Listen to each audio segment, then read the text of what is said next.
നമുക്ക് വേദയുടെ വിക്രത്തിന്റെ നാളത്തെ നല്ലൊരു വിശേഷം കേട്ടാലോ? അങ്ങനെ നാളത്തെ വിശേഷത്തില് ശ്രീകാന്തും വർഷയും ചേർന്ന് ചില ഗൂഢതന്ത്രങ്ങളൊക്കെ മെനയാണ്. കാരണം അച്ഛനെ കൊണ്ട് എങ്ങനെയെങ്കിലും സമ്മതിപ്പിച്ച് പോലീസ് സ്റ്റേഷനിൽ കൊണ്ടൊരു കംപ്ലൈന്റ് കൊടുക്കണം വിക്രത്തിനെതിരായിട്ട്. അവനായിരിക്കണം ഇതിന് പിന്നിൽ പ്രവർത്തിച്ചിരിക്കുന്നത്. അവനെ അകത്തിടാൻ പറ്റിയ സമയം തന്നെയാണ്. അവന്റെ പുറലോകം കാണരുത്. വേദയ്ക്ക് എന്ത് സംഭവിച്ചു എന്നതിലല്ല അവർക്ക് കാര്യം, എങ്ങനെ ഈ സമയത്ത് വിക്രത്തിനെ അകത്താക്കുക എന്നതിലായിരുന്നു. എങ്ങനെയെങ്കിലും വിക്രത്തിനോട് പ്രതികാരം തീർക്കാനായിട്ട് ശ്രീകാന്ത് തീരുമാനിച്ചിരിക്കുമായിരുന്നു. അങ്ങനെ പിന്നീട് എന്ത് ചെയ്യാണ്, ശ്രീകാന്തും വർഷ എല്ലാവരും കൂടെ നേരെ ശങ്കരനാരായണന്റെ അടുത്തേക്ക് എല്ലുവാണ്. ഈ സമയത്ത് ശങ്കരനാരായണൻ ഒരു കേസിനെ കുറിച്ച് പഠിച്ചുകൊണ്ടിരിക്കുകയാണ്. അപ്പോഴാണ് അങ്ങോട്ടേക്ക് രണ്ടുപേരും കൂടെ ചെല്ലുന്നത്.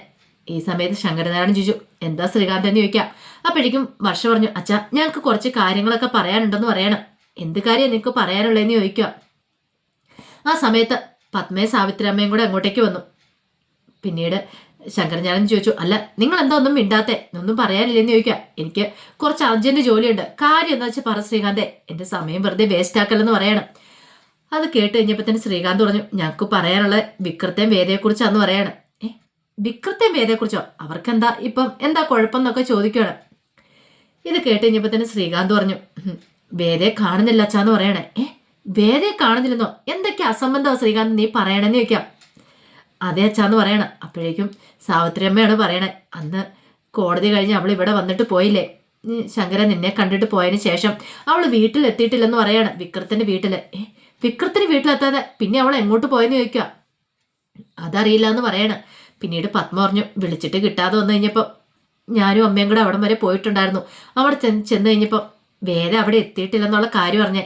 ആ സമയത്താണ് വേറൊരു കാര്യം കൂടെ അറിഞ്ഞേ, വിക്രം അവിടെ ഇല്ല എന്നുള്ള കാര്യം. വിക്രം അവിടെ ഇല്ലെന്ന് ചോദിക്കാം. വിക്രം അവിടെ ഇല്ല, പക്ഷേ കോടതി കഴിഞ്ഞ് അവൻ വീട്ടിലേക്ക് ചെന്നിട്ടുണ്ടായിരുന്നു. പിറ്റേ ദിവസം മുതൽ അവനെയും കാണുന്നില്ല എന്ന് പറയണം. അത് കേട്ട് കഴിഞ്ഞപ്പോൾ ശ്രീകാന്ത് പറഞ്ഞു, അച്ഛാ ഇതാ വിക്രത്തിന്റെ പണിയാണ്. അവൻ വേദ എന്തേലും ചെയ്തിട്ടുണ്ടായിരിക്കും. പിന്നീട് അവൻ പതുക്കെ അവിടെ നിന്ന് മുങ്ങിയിരിക്കുന്ന. അവന്റെ വീട്ടുകാർക്ക് കാര്യങ്ങളൊക്കെ അറിയാം. സ്റ്റേഷനിൽ കൊണ്ടൊരു കംപ്ലൈന്റ് കൊടുക്കണം. കംപ്ലൈന്റ് കൊടുത്ത് അവനെ പിടിച്ച് നന്നായിട്ടൊന്ന് ചോദ്യം ചെയ്യുവാണെങ്കിൽ വേദ എവിടെയുണ്ടെന്ന് അറിയാൻ കഴിയുമെന്ന് പറയണം. ഇത് കേട്ടുകഴിഞ്ഞപ്പത്തിനും ശങ്കരനാരായണൻ ചോദിച്ചു, അല്ല നിനക്ക് ഉറപ്പുള്ള കാര്യമാണോ ശ്രീകാന്ത് എന്ന് ചോദിക്കും. അല്ല ഉറപ്പില്ല, എന്നാലും അവന്റെ സ്വഭാവം വെച്ച് അവൻ വേദ എന്തെങ്കിലും ചെയ്തു കാണുമെന്ന് പറയണം. ഇത് കേട്ടുകഴിഞ്ഞപ്പത്തിനും ശങ്കരനാരായണൻ അങ്ങോട്ട് ചാടി എഴുന്നേറ്റു. എന്നിട്ട് പറഞ്ഞു, നിനക്ക് എന്തറിയാം വിക്രത്തെക്കുറിച്ചെന്ന് ചോദിക്കാം. അതെന്താ വെച്ചാൽ അങ്ങനെ പറഞ്ഞതെന്ന് വർഷം ചോദിക്കുക. ഒന്നും അറിയത്തില്ല വിക്രത്തെക്കുറിച്ച്. വിക്രം ഒരിക്കലും ഒരു പെൺകുട്ടിയെ ഒന്നും ചെയ്യത്തില്ല എന്ന് പറയണം. അങ്ങനെ ആരെങ്കിലും ചെയ്യാൻ ശ്രമിച്ചിട്ടുണ്ടെങ്കിൽ അവരെ ഇല്ലാതാക്കാനേ വിക്രം ശ്രമിക്കത്തുള്ളൂ, അല്ലാതെ ഒരിക്കലും ഒരു പെണ്ണിന് നേരെ അവനൊന്നും ചെയ്യില്ല എന്ന് പറയണം. ഒരു പെണ്ണിനെ ആക്രമിക്കാനായിട്ട് ഒരിക്കലും അവൻ മുതിരില്ല. ഇത് കേട്ട് കഴിഞ്ഞപ്പോഴത്തേനും ശ്രീകാന്ത് പറഞ്ഞു, അച്ഛൻ എന്താ ഇങ്ങനെയൊക്കെ പറയണേ, അവന്റെ സൈഡ് ചേർന്ന് നിൽക്കുന്നേ, അവനൊരു പക്ക ക്രിമിനലാന്നുള്ള കാര്യം അറിയാലോ. ആ വാസവന്റെ മോനെ ആക്കിയിട്ടിരിക്കുന്ന കണ്ടില്ലെന്ന് ചോദിക്കാം. ശ്രീകാന്തേ അവൻ അങ്ങനെ സംഭവിച്ചിട്ടുണ്ടെങ്കിൽ അത് അവൻ അർഹിക്കുന്നതാണ് എന്ന് പറയാണ്. പിന്നെ വെറുതെ വിക്രത്തിനെ കുറ്റപ്പെടുത്താൻ നിൽക്കണ്ട, വിക്രത്തിനെതിരെ കൊണ്ട് കംപ്ലൈന്റും കൊടുക്കാൻ നിൽക്കണ്ട. വിക്രം ഒരിക്കലും വേദയൊന്നും ചെയ്യത്തില്ല, ഒരു പക്ഷെ അവളെ രക്ഷിക്കാൻ ശ്രമിക്കത്തുള്ളെന്ന് പറയണം. പിന്നെ വേദ എവിടെയാന്ന് നമുക്ക് അന്വേഷിക്കാന്ന് പറയണം. പിന്നെ ഒരു കാര്യം, മേലാല് ഇനി വിക്രത്തിന്റെ പേരിൽ ഇങ്ങനെ കംപ്ലൈന്റും പറഞ്ഞുകൊണ്ട് എന്റെ മുന്നിലേക്ക് വന്നേക്കല്ല. അപ്പോഴേക്കും പത്മ പറഞ്ഞു, ഞങ്ങൾ അവിടെ ചെന്ന് അന്വേഷിച്ച് കഴിഞ്ഞപ്പം അവർ പറയണേ വിക്രം വേദയും കൂടെ എവിടെയെങ്കിലും പോയിട്ടുണ്ടായിരിക്കുന്ന, അങ്ങനെ അവർ പറയണെന്ന് പറയാം. അത് കേട്ട് ശങ്കരനാരായണൻ പറഞ്ഞു, ചിലപ്പോൾ അതായിരിക്കും, അവർ ഭാര്യ ഭർത്താവ് എങ്ങോട്ടെങ്കിലും പോയിട്ടുണ്ടായിരിക്കും എന്ന് പറയണം. അപ്പോഴേക്കും വർഷ പറഞ്ഞു, അങ്ങനെയാണ് വിളിച്ചിട്ട് കിട്ടണ്ടല്ലേ അച്ഛാ, ഫോൺ വിളിച്ചിട്ട് പോലും കിട്ടുന്നില്ലോ എന്ന് പറയണം. അവൾ ഫോൺ ഓഫ് ചെയ്തിട്ട് പോകത്തില്ലോ എന്ന് പറയാം. അത് കേട്ടിഞ്ഞപ്പോൾ ശങ്കരനാരായണൻ്റെ ഉള്ളിലൊരു പിടപ്പുണ്ടായി. പിന്നീട് ശങ്കരനാരായണൻ എനിക്കിങ്ങനെ ആലോചിക്കുവാണ് എന്താ ചെയ്യേണ്ടതെന്ന് അറിയത്തില്ല. പിന്നീട് ശ്രീകാന്തും വർഷയും കൂടെ അങ്ങോട്ട് കയറി പോയി കഴിഞ്ഞപ്പോൾ പത്മ പറഞ്ഞു, ശങ്കരേട്ടാ എനിക്കെന്തോ ഒരു ഭയമൊക്കെ തോന്നണമെന്ന് പറയാണ്. ആ സമയത്ത് ശങ്കരനാരായണൻ പറഞ്ഞു, വിക്രത്തിന്റെ കാര്യം ഓർത്തിട്ട് ഒരു ഭയം തോന്നണ്ട, കാരണം വിക്രം ഒരിക്കലും വേദ ഉപദ്രവിക്കില്ല എന്ന് പറയണം. പിന്നെ എൻ്റെ മനസ്സിൽ ചില സംശയങ്ങളൊക്കെ ഉണ്ടെന്ന് പറയണം. എന്താ ശങ്കരാന്ന് സാവിത്രിയമ്മ ചോദിക്കുക. ഒന്നുമില്ലാന്ന് പറഞ്ഞ് ശങ്കരനാരായണൻ അകത്തേക്ക് കയറിപ്പോയി. കാരണം MLA വാസവന് വന്ന് വെല്ലുവിളിച്ചിട്ട് പോയതാണ്. ഒരു പക്ഷേ വേദയെ അപായപ്പെടുത്താനായിട്ട് അവ ശ്രമിച്ചിട്ടുണ്ടായിരിക്കുമോ? അങ്ങനെയാണെങ്കിൽ വിക്രത്തിന് എന്തെങ്കിലും അപകടം സംഭവിച്ചിട്ടുണ്ടാവോ? ഇങ്ങനെ വന്നിട്ട് ചിലപ്പോൾ അതിന് ചാൻസ് ഉണ്ട്. അതാണോ സംഭവം എന്ന് പറയാൻ പറ്റില്ല. ഒരു പക്ഷേങ്കിൽ ഈ പറയുന്ന MLA വാസവന്റെ പിടിയിലായിരിക്കും. പോലീസുകാരൊക്കെ കൊണ്ടൊരു കംപ്ലൈന്റ് കൊടുത്താലും അത് എത്രമാത്രം ഫലവത്താന്ന് പറയാൻ പറ്റില്ല. പിന്നെ താൻ കൊടുത്തു കഴിഞ്ഞിട്ടുണ്ടെങ്കിൽ അതിന് അതിൻ്റെതായ മൂല്യം കാര്യങ്ങളൊക്കെ ഉണ്ട്. പക്ഷെ നോക്കാം ഒരു ദിവസത്തോടെ.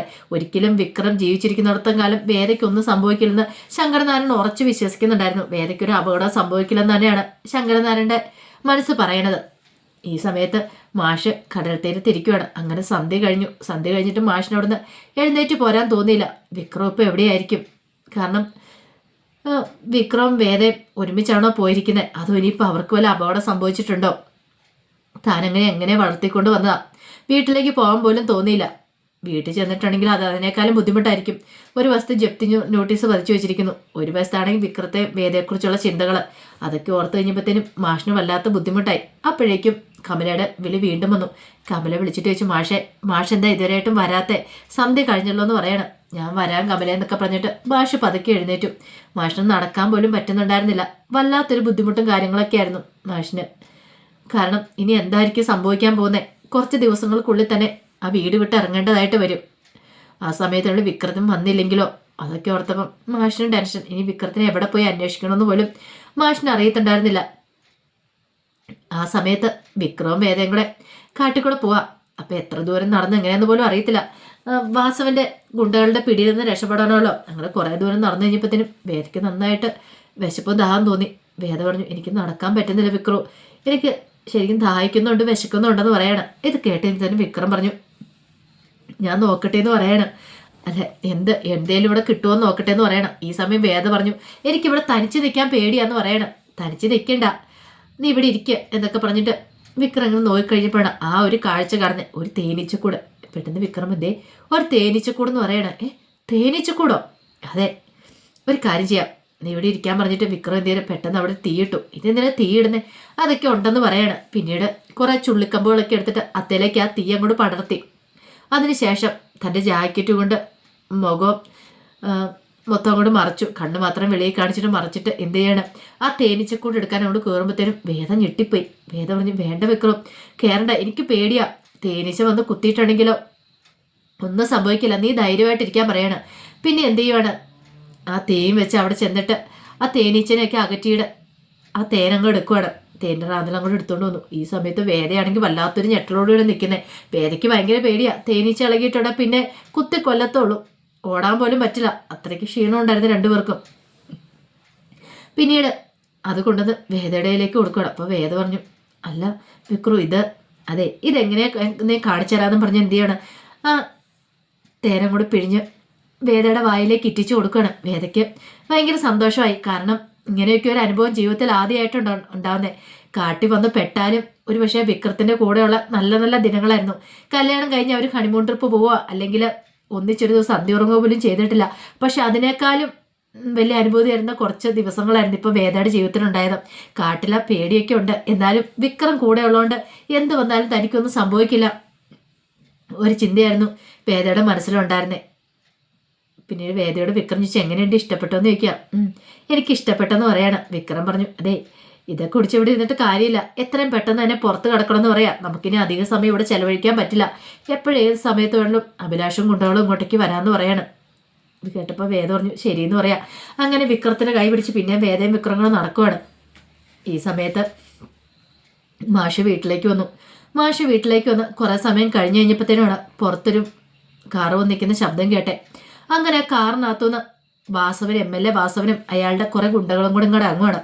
അങ്ങനെ അവരകത്തേക്ക് അങ്ങോട്ട് കയറി വന്നു. ഈ സമയത്ത് വിശ്വവും വിനായകനൊക്കെ അവിടെ ഉണ്ടായിരുന്നു. അവരൊക്കെ അങ്ങോട്ടേക്ക് വരുമ്പോഴത്തേനും അവരെയൊക്കെ അങ്ങോട്ട് തട്ടി മാറ്റിയിട്ട് വാസവനകത്തേക്ക് അങ്ങോട്ട് കയറി വന്ന് അവിടെ ആ സെറ്റിയിലേക്ക് അങ്ങോട്ട് കയറി ഇരിക്കുകയാണ്. ആ സമയത്ത് മാഷ് അങ്ങോട്ട് ഇറങ്ങി വന്നു. മാഷ് വന്നു കഴിഞ്ഞപ്പോഴത്തേനും വാസവൻ പറഞ്ഞു, മാഷ് ഇവിടെ ഉണ്ടായിരുന്നോ? മാഷിനെ കാണാൻ വേണ്ടിയാ വന്നേ. തേടിയ വള്ളി കാലി ചുറ്റിയെന്ന് പറഞ്ഞ പോലെ ആണല്ലോ മാഷെന്ന് പറയണം. പിന്നീട് മാഷിനോട് പറഞ്ഞു, മാഷിൻ്റെ മോൻ എന്തെന്ന് ചോദിക്കാം. ഇത് കേട്ട് കഴിഞ്ഞപ്പോഴത്തേനും മാഷ് പറഞ്ഞു, എനിക്കറിയില്ല അവൻ എവിടെ ഉണ്ടെന്ന്. അവൻ എവിടെ ഉണ്ടെങ്കിലും അവനെ ഞങ്ങൾ കൈയോടെ പിടികൂടുമെന്ന് പറയണം. എൻ്റെ കയ്യിൽ നിന്ന് അവന് ഒരിക്കലും രക്ഷപ്പെട്ടു പോകാൻ പറ്റില്ല മാഷേ. ഈ വാസവനാരെന്ന് അവൻ ശരിക്കും അറിയാൻ പോകുന്നുള്ളൂ. എൻ്റെ മോനെ ആ പരുവത്തിലാക്കി ഇട്ടല്ലേ. അത് മാത്രമല്ല, ഇനി ഒരു 2-3 ദിവസം അവിടെ കഴിഞ്ഞാൽ മാഷിൻ്റെ കുടുംബം തെരുവിലേക്ക് ഇറങ്ങണമല്ലോ. അവന് കിട്ടാൻ പോകുന്ന ഒരു ശിക്ഷയായിരിക്കും ഇത്. അത് മാത്രമല്ല, അവൻ എൻ്റെ കയ്യിൽ കിട്ടിയിട്ടുണ്ടെങ്കിൽ അവൻ ഇഞ്ചിഞ്ചായിട്ട് ഞാൻ തീർക്കും.